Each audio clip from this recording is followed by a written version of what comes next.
한 주간 이슈가 된 경제 뉴스를 살펴볼게요. 한국 나라빚 700조 원 돌파.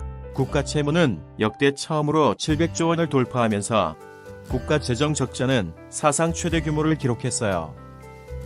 기획재정부가 지난 8일 발간한 월간 재정동향률에 따르면 지난해 1에서 11월 누계 통합재정수지는 7조 9천억 원의 적자를 보였어요.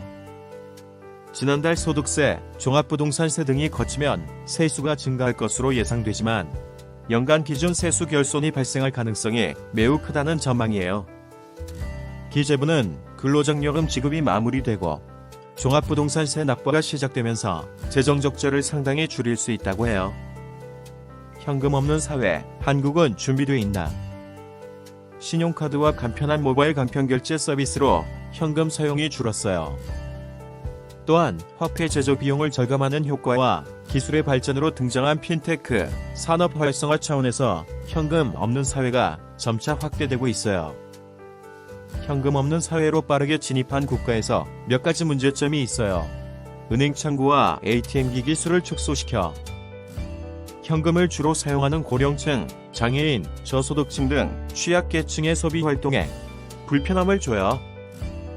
한국은행은 모든 국민들의 화폐 사용에 어떠한 불편도 초래하지 않기 위해 노력을 기울이겠다라고 했어요. 홍지석이 라임 사태, 환매 불투명. 국내 1위 헤지펀드 라임 자산운용 사태가 일파만파 커지고 있어요. 라임 운용은 개인 투자자들에게 모은 2,436억 원과 레버리지, 대출을 일으킨 3,500억 원을 합친 총 6천억 원으로 무역금융펀드를 운용했어요. 이 가운데 40%인 2,400억 원을 IIG에 투자한 것으로 알려졌는데요. IIG는 다단계 금융사기 이른바 폼지석에 휘말렸다는 사실이 드러났어요. 라임 펀드는 손실이 나면 일반 투자자가 우선적으로 따도록 설계가 돼 있어 개인 투자자들은 투자금을 한 푼도 돌려받지 못할 위기에 처하게 되었어요.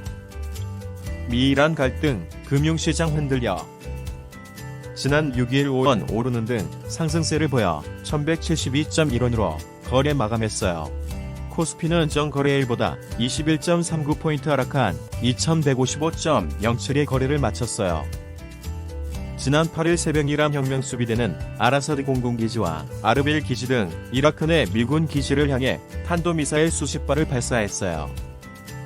한편 도널드 트럼프 미국 대통령이 이란에 대한 군사력을 사용을 원하지 않는다는 담화를 발표했어요.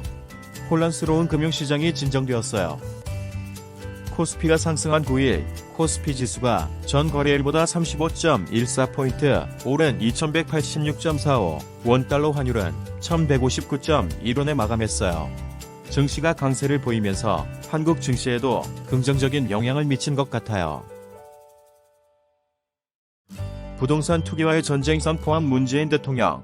과연 대통령은 지난 7일 신년사에서 부동산 시장의 안정, 실수요자 보호, 투기 업체에 대한 정부의 의지는 확고하다며 부동산 투기와의 전쟁을 선포했어요.